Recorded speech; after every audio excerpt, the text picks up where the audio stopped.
요즘 월드컵 때문에 많은 분들이 퇴근하고 나시면 오늘은 어디 경기를 하고 있나 살펴보시고 또 그 경기들을 보시죠. 그 다음에 이 월드컵이 있기 전에 또 관심사가 우리나라와 전 세계의 많은 사람들이 관심을 갖고 있었던 게 한 가지 사건이 있습니다. 무엇이죠? 벌써 다 잊으신 건가요?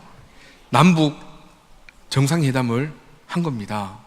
이날 외신 기자가 총 몇 명이 모인 줄 아십니까? 2,962명이 모였다고 합니다. 이 남북 정상이 지도자 두 명이 딱 만나서 악수를 딱 하는 순간에 이 외신 기자의 그 실에 있던 모든 기자들이 박수 치면서 그 광경을 보고 있었다고 합니다. 그 모습을 보면서 우리는 어땠을까요? 야, 이제 곧 통일이 되겠구나라는 그 마음이 들기 시작했습니다. 더 확실하게 그 마음들을 심어줬던 것이 북미 간의 대통령 간의 이 만남을 통해서 정말 통일이 이제 곧 우리 앞에 다가오겠구나 하는 그런 마음들을 갖게 했다는 것입니다. 사실 우리 이 6.25 전쟁, 한국 전쟁이라고도 합니다만 이 6.25 전쟁이 일어난 후 지금까지 얼마나 흘렀나? 68년이 흘렀습니다. 이 68년이라는 시간 속에서 많은 사람들이 가슴도 아파했고요. 또 이별했던 그 가족을 만나기 위해서 눈물로 기도하고 바라는 그 시간들이었습니다. 문득 이 말씀을 준비하면서 우리 가족 사진을 한번 봤습니다. 아우, 사진 정말 잘 나왔네. 우리 아이들도 너무나 예쁘게 나왔고 저도 보기보다는 날씬하게 집사님이 잘 깎아주셔서 참 예쁘게 잘 나왔다라고 생각이 들었습니다.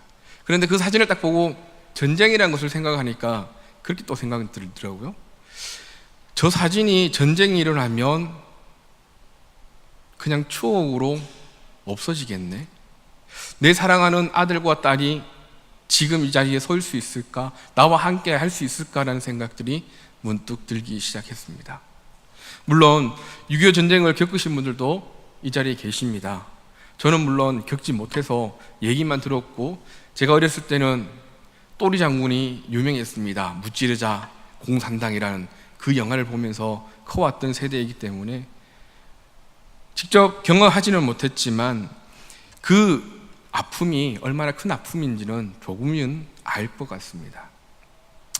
이러한 시점에서 우리가 이 6.25를 다시 한번 생각하고 다시 한번 보아야 할 것입니다. 한 민족이, 한 가족이 총칼을 겨루었던 그 시대, 그 시점, 그 속에 얼마나 큰 아픔들이 있었고 얼마나 많은 눈물들이 있었고 얼마나 많은 피들이 흘러졌는지를 우리는 다시금 생각해 보아야 할 것입니다. 또한 우리는 이 전쟁을 통해서 하나님을 믿는 사람으로서 하나님께서 지금 우리에게 무엇을 말씀하고 계신지를 다시금 생각할 수 있는 귀한 시간이 되어야 될 것이고 또한 알게 되어지고 깨달은 것을 우리의 삶으로 또 살아갈 수 있는 저와 여러분들이 되시기를 주님이 축복합니다. 6.25 전쟁, 제가 한번 인터넷에 백과사전을 찾아서 이렇게 정리를 한번 해봤는데요. 이렇게 되어 있습니다. 제2차 세계대전이 진행 중이던 1943년 11월 27일 미국, 영국, 중국 등 이 세 개국이 정상들이 참석한 카이로 회담에서 한국의 일본 예속은 부당하다고 인정하고 적절한 시기에 한국을 독립시키기로 합의하게 되어집니다. 그리고 1945년 2월에 알타에서 개최된 미국, 영국, 소련 이 세 국 정상회담에서 일본이 항복한 후 한반도는 미국, 영국, 중국, 이 소련 이 네 개국이 일정 기간의 신탁 통치를 거친 후에 독립시키기로 합의를 이루게 되어집니다. 일본군 군사력을 과대평가한 미국은 일본 본토에 상륙할 때 일어날 막대한 인명피해를 우려해서 이 소련의 조기 참전을 요청하게 되어집니다. 그러나 소련은 참전을 계속 지연시켜 오다가 미국이 히로시마에 사상 최초의 원자폭탄을 투하한 2일 후에 1945년 8월 8일에 대일 선전포고와 더불어 만주 일대에서 한반도를 향하여서 진격하기 시작하게 되어집니다. 미소 양축이 우려했던 일본 강동군은 극히 약화되어 있었기 때문에 소련군은 예상 외에 빠른 속도로 남진을 하게 되어집니다. 당시 미국은 한반도에 제일 가까이 위치하고 있던 부대가 오키나와와 그리고 괌 일대에 주둔하고 있던 그 부대를 이 소련이 한반도를 전역을 점령하는 것을 막기 위해서 북위 38도선을 미국과 소련군의 경계선으로 정하고 북쪽에는 소련군이, 남쪽에는 미군이 진주하여 일본군을 무장해제시키기로 제의하게 되어집니다. 소련이 이 제의를 받아들여 한반도 북위 38도선을 경계로 미군과 소련군에 분할 점령당하게 되어집니다. 이때부터 사실은 분단 국가가 시작되어진 겁니다. 이 소련군은 1945년 8월 22일 평양에 진주했고 미군 제24단은 9월 8일 날 인천에 상륙하여서 2일 후에 서울에 진주하게 되어집니다. 이 분할 점령 미국과 소련 양측은 한반도의 장래에 대하여 분명한 계획을 가지고 있지 않았습니다. 시간의 흐름에 따라 분할 점령하고 있는 양측의 의도가 드러나기 시작하게 되어지죠. 한반도를 꿀꺽하기 위해 서로가 노력을 하게 되어지겠죠. 미국은 북위 38도선을 일본군의 무장 해제를 위한 잠정적인 것으로 설정한 반면에 이 소련은 북위 38도선을 이 정치적인 경제선으로 항구화시켜서 북쪽을 소비에트화하려고 하게 되어집니다. 미군과 소련군은 당면 문제를 해결하기 위해서 미소 공동위원회를 구성하게 되어집니다. 그리고 1946년 3월 그리고 1947년 5월에 서울에서 회의를 개최하게 되어집니다. 그러나 합의점을 찾지 못함에 따라서 한반도 문제는 1947년 9월에 국제연합 UN으로 이관되어지게 되어집니다. 그리고 1948년 5월 31일 이 미군 점령 하에 남한 지역에서만 선거를 실시하게 되어지죠. 그리고 선거 결과 의회가 구성되어지고 의회에서 이스만 대통령을 선출하고 행정부를 구성하게 되어집니다. 그리고 1948년 8월 15일 독립을 선포함으로써 대한민국 정부가 탄생하게 되어집니다. 그리고 북위 38도선의 이남에서 유엔의 감시하에 대한민국 정부가 구성되자 소련은 8월 25일 38 그 선에서 이북 지역에 소련 시계 선거를 실시하여서 1948년 9월 9일 날 이른바 조선인민공화국이라는 공산정권을 발족하고 선포하게 되어집니다.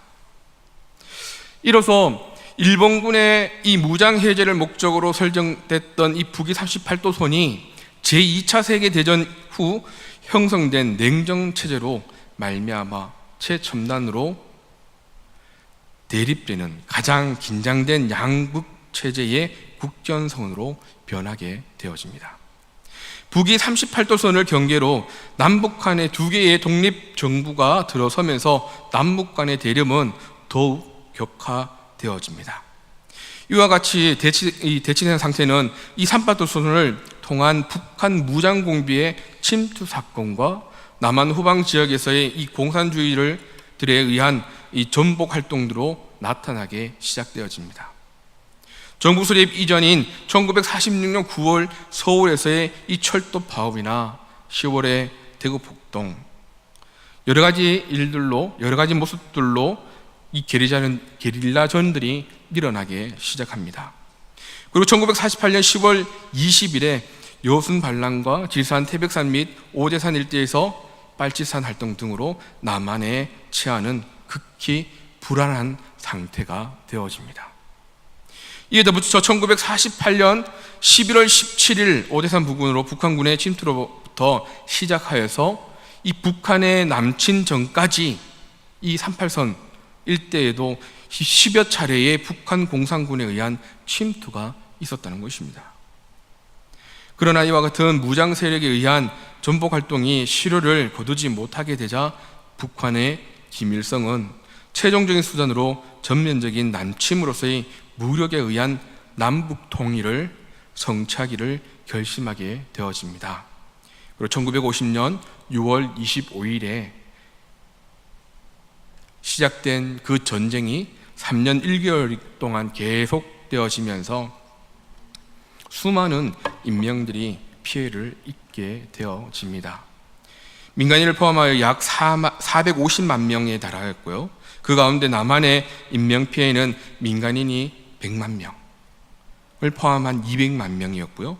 공산진영의 인명피해는 100만 명의 민간인을 포함하여서 약 250만 명을 추산하고 있습니다. 6.25 전쟁은 우리 민족에 있어서는 너무나 가슴 아픈 전쟁이었습니다. 한 가족이, 한 형제가, 한 동네에 살았던 주민들이 서로가 서로를 향해 총칼을 대여했던 그런 가슴 아픈 역사입니다. 그런데 가만히 살펴보면 이 남북한이 누구의 영향들을 아래에 있었냐는 것을 우리는 살펴보아야 할 것입니다. 북한은 공산주의란 영향력 아래 있었고요. 남한은 민주주의라는 그 영향력의 아래에 존재하고 있었다는 사실입니다. 오늘 말씀 보면 주의 손으로 만든 것을 다스리게 하시고 만물을 그의 발 아래에 두었다라고 말씀하고 있습니다. 사랑하는 성도 여러분, 여러분들은 지금 누구 아래에 그 영향력을 받고 있습니까? 누구의 영향력을 받고 살아가고 계십니까? 북한처럼 또 남한처럼 공산주의와 민주주의의 영향들을 받았던 것처럼 지금 여러분들은 오늘을 살아가면서 세상의 영향력을 받고 살아가시고 계십니까? 아니면 하나님의 영향력 아래에 살고 있는 분이십니까? 이 영향력이라는 것을 살펴보면요, 이 영향력의 힘은 미묘함에 있습니다. 미묘함. 왜냐하면 많은 경우 우리는 영향을 받고 있으니 모르는 사이에 영향을 받았다라는 겁니다. 이 영향력이라는 단어 자체는 성경에 거의 등장하지 않습니다. 그러나 그 개념은 너무나 많이 있다는 것입니다. 구약에서의 영향력으로 번역된 히브리어 단어는 야드입니다. 야드. 뭐냐면요, 손입니다. 손. 이는 무언가 혹은 누군가의 영향력 아래에 있는 사람들은 그의 손아귀의 아래에 있다라고 말하기 때문입니다. 보이지 않는 손과 같은 영향력이 상황을 전환시키거나 사람을 움직여서 통제력을 행사하거나 형태를 만들고 모양을 취하거나 변화시키는 것을 얘기하고 있는 것입니다. 사랑하는 성도 여러분, 여러분들이 하나님의 영향력을 받고 있다면, 또 하나님의 영향력 아래에 있다면 어떻게 해야 될까요? 그 첫 번째가요, 닮아가는 겁니다. 닮아간다. 우리가 아기를 보면 알 수 있는데요, 아기들이 자라나면서 누구를 가장 많이 닮을까요? 옆집에 있는 김씨 아저씨를 닮아갈까요? 아니죠. 부모님을 닮아가는 게 정상입니다. 외모적으로 닮아간다는 것을 얘기합니까? 물론 외모적으로도 어느 정도는 닮아갑니다. 그죠? 왜냐하면 부모님이기 때문에 부모님의 모습들이 그 아이 모습 속에 분명히 있습니다. 외형적인 그 모습만 말하는 것이 아니라 내면적인 것들 또한 그 아이들이 부모를 닮아간다는 것을 얘기하는 것입니다. 아닌 것처럼 보여지지만 분명히 나의 자녀들은 나의 모습을 닮아갑니다. 그렇기 때문에 혹시 자녀들을 꾸짖으실 일이 있으면 내가 저렇지라고 생각하시고 너무 많이 뭐라 하지 마시고 사랑해 주시기 바랍니다. 어쨌든 우리가 그 영향력 아래에 있다. 닮아간다는 것은요, 말에서부터 행동에서부터 생각까지 모든 것이 닮아간다는 것을 얘기하는 것입니다. 사랑하는 성도 여러분, 여러분들이 정말 하나님의 아래에 있는, 하나님의 영향력 아래에 있는 사람이라면 여러분들의 생각, 여러분들의 행동, 여러분들의 말투, 그 모든 것들을 예수님을 닮아갈 수 있는, 예수님을 닮아 있는 저와 여러분들이 되시기를 주님을 축복합니다. 두 번째는 어떻게 되어지냐? 바로 하나님의 영향력 아래에 있다면 하나님을 통하여서 늘 끊임없이 공급을 받아야 한다는 것입니다. 예수님께서는 우리와 관계를 비유로 말씀을 참 많이 하시는데요, 요한복음 15장 1절 말씀을 보면 이렇게 얘기합니다. 나는 참 포도나무요 너희는 가지라라고 비유하십니다. 이 말이 무슨 말입니까? 가지가 아니죠. 나무에 가지가 붙어 있어야 살아갑니까? 맞죠? 붙어 있어야 살아가요. 떨어지면 어떻게 된다는 겁니까? 그 가지는 죽을 수밖에 없고 열매도 맺을 수 없다는 것을 얘기하고 있습니다. 나무를 통하여서 계속해서 공급을 받아야, 영양분을 공급받아야, 물을 먹어야만 그 가지가 자라나고 그 가지 가운데 열매가 열린다는 것을 말씀하고 있습니다. 맞습니다. 우리가 하나님의 영향력 아래에 있다고 말한다면 하나님을 통하여서, 말씀을 통하여서 우리가 계속해서 공급받아야 합니다. 하나님의 마음들을, 하나님의 생각들을, 하나님의 그 사랑들을, 하나님의 그 은혜들을 우리가 공급받아야만 우리가 이 땅에 살아갈 수 있고 참된 그리스도의 삶들을 살아갈 수 있음을 우리는 잊지 말아야 합니다. 하나님의 그 공급하심을 늘 받아 먹을 수 있는 저와 여러분들 되시기를 바랍니다. 세 번째는 뭘까요? 믿음의 관계입니다. 하나님의 영향력 아래에 있다는 건 믿음의 관계입니다. 믿음의 관계가 깨어지면 결코 하나님의 영향력 아래에 있는 존재라고 할 수 없겠죠. 사랑하는 성도 여러분, 여러분들은 얼마나 하나님을 믿고 계십니까? 여러분들 정말 하나님을 믿고 계십니까? 여러분들은 여러분들 삶의 주인이 하나님이라고 믿고 계십니까?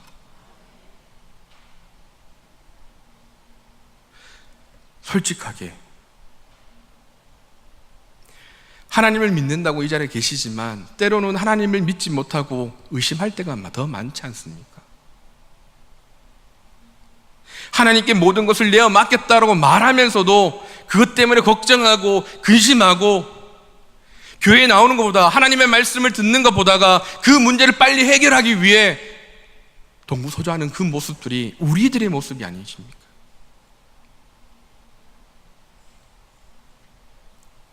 하나님, 저 하나님 믿습니다 라고 말할 때 하나님께서 그 음성을 들으시면서 우리에게 하신 말씀이 뭘까요? 야, 너 정말 날 믿니? 너 정말 날 믿고 있니? 내가 그 모든 것을 해줄 수 있다는 그 자체를 믿고 있니? 하나님 어쩌면 우리에게 그렇게 물으실지도 모릅니다. 목욕탕에 하면 이런 문구가 하나 있습니다. 어떤 문구가 있는지 아시죠? 기중품은 카운터에 맡겨주십시오. 맡기지 않은 물건은 책임지지 않습니다. 우리가 늘 보는, 목욕탕 가면 늘 보는 문구이지만 사실 우리에게 참 크게 다가오는 말씀 아닙니까? 내가 귀중히 생각하고 너무나 소중하게 생각한 것 카운터에 맡기십니까? 안 맡기시죠? 혹시나 그 카운터 막 보고 있는 분이 또 들고 갈까봐 걱정해서 맡기지 않습니다. 이게 어쩌면 우리들의 모습입니다. 하나님의 영향력 아래에 있다고 말하면서도 하나님께 맡기지 않고 내가 소유하고 있고 내가 가지고 있는 이 모습이 우리들의 모습이라는 사실입니다. 사랑하는 성도 여러분, 하나님을 믿으시기 바랍니다.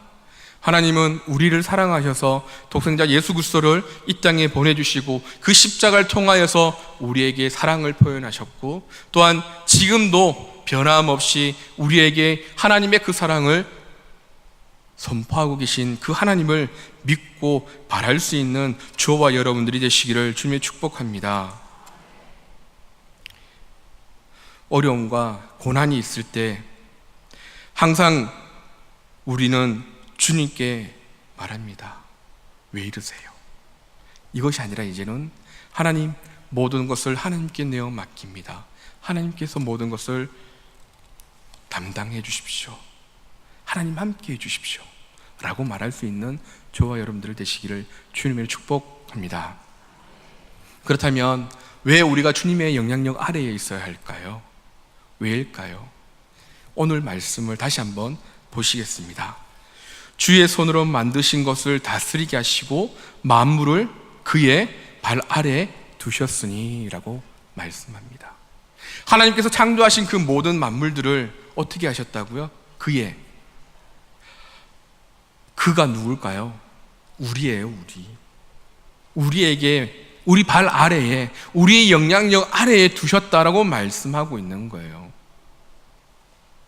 얼마나 감사해요. 우리를 너무나 사랑하시는데, 사실 우리는 보잘것없는 존재이지 않습니까? 그런데 하나님께서는 그 만드신 모든 창조물을 우리의 발 아래에 두신다고 말을 해요. 그 만물을 우리가 잘 가꾸고 다스리기 위해서는 어떻게 해야 합니까? 그냥 내 마음대로, 내 뜻대로, 내 편한 대로 만들면 될까요? 어쩌면 우리가 하나님의 그 뜻을 이해하지 못하고 우리 마음대로, 우리의 역량대로, 우리 편한 대로 사용하다 보니 지금 우리가 살고 있는 시점에 보면 그렇잖아요. 많은 날씨 가운데 보면 맑은 날 보다가 창문을 열고 시원하게 있을 수 없을 만큼 미세먼지나 환경적으로 많이 오염되어 있는 이 시점에 살아가는 것이 우리들의 모습이에요. 우리의 삶이에요. 왜 이럴까요? 정말 우리가 하나님의 영향력 아래에서 그것을 잘 다스리고 잘 가꾸었다면 이렇게 변화되었을까요? 저는 아니라고 생각합니다. 하나님의 영향력 아래에 있는 것이 아니라 우리 마음대로, 우리의 역량대로 그냥 우리의 영향력을 그 자연에게 미쳤기 때문에 우리가 살고 있는 이 자연들이 이렇게 무너져 있다고 생각되어집니다. 사랑하는 성도 여러분, 우리가 하나님의 영향력을 받아야 할 이유는 바로 여기에 있습니다. 하나님께서 우리에게 맡겨주신 것들, 그것들을 잘 다스리고 잘 가꾸기 위해서는 하나님의 생각, 하나님의 마음, 하나님의 그 사랑들을 우리가 온전히 누리고 그것을 사람들에게 또 하나님 만들어 놓으신 이 아름다운 자연에게 영향력을 줄 수 있기 때문입니다. 사랑하는 성도 여러분, 여러분들은 하나님의 영향력 아래 살아갈 수 있는 귀한 하나님의 사람들 되시기 바랍니다. 하나님의 말씀 가운데, 하나님의 그 뜻 가운데 살아감으로 인해서 하나님의 그 영향력들을 선포하고 전할 수 있는 저와 여러분들 되시기를 주님의 축복합니다. 또한 이 나라, 이 교회, 이 가정을 위해서 늘 기도하시는 저와 여러분들 되시기를 주님의 축복합니다.